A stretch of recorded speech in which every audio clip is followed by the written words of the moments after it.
আসসালামু আলাইকুম কৃষক জানালা এবং মনিরুল ইসলাম ফেসবুক পেজে সবাইকে স্বাগতম। ভিডিওতে দেখতে পাচ্ছেন গাছের পাতা কালো কুচকুচে হয়ে গেছে দেখেন পুরা কালো। নিচে কুমড়ো গাছ লাগানো হয়েছে, কিছু পাতা দেখেন সবুজ, কিছু পাতা কালো। এরকম হওয়ার কারণটা কি? এরকম হওয়ার কারণ একটাই, আপনার আমের গাছে যদি হপার পোকার আক্রমণ পর্যাপ্ত হয়ে থাকে এবং সেখানে যদি কোনো কীটনাশক প্রয়োগ করা না হয়, তাহলে কিন্তু আপনি ওই গাছটা পুরো নষ্ট হয়ে যাবে।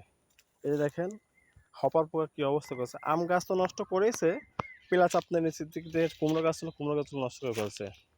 এখানে যে যতগুলো আম গাছ আছে, কোনো আম গাছে কিন্তু আপনার কোনো কীটনাশক প্রয়োগ করা হয় নাই, যার কারণে গাছের এই অবস্থা, এই বেহাল দশা।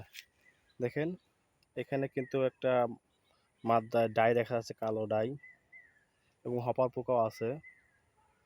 পাতাগুলো কিন্তু পুরো কালো কালচে হয়ে গেছে, মানে গাছটা পুরো নষ্ট হয়ে গেছে।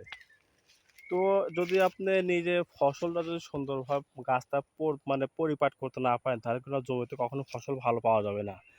তো সুন্দর ফসল করার জন্য গাছকে পরিপক্ক করতে হবে, গাছে সুন্দর সার দিতে হবে, গাছের পর্যাপ্ত পরিমাণ সঠিক মাত্রায় কীটনাশক প্রয়োগ করতে হবে, সঠিক মাত্রায় ছত্রাকনাশক প্রয়োগ করতে হবে। তাহলে কিন্তু আপনার গাছ ভালো ফলন দেবে। যদি আপনি ভালোভাবে কোনো কিছু প্রয়োগ না করেন, তাহলে কিন্তু আপনি ফল পাবেন না। তো এইসব কীটনাশক আপনি প্রয়োগ করলে ইনশাল্লাহ আপনার পোকা দমন করা সম্ভব হবে। তো ভিডিওটি দেখার জন্য সবাইকে ধন্যবাদ। আসসালামু আলাইকুম।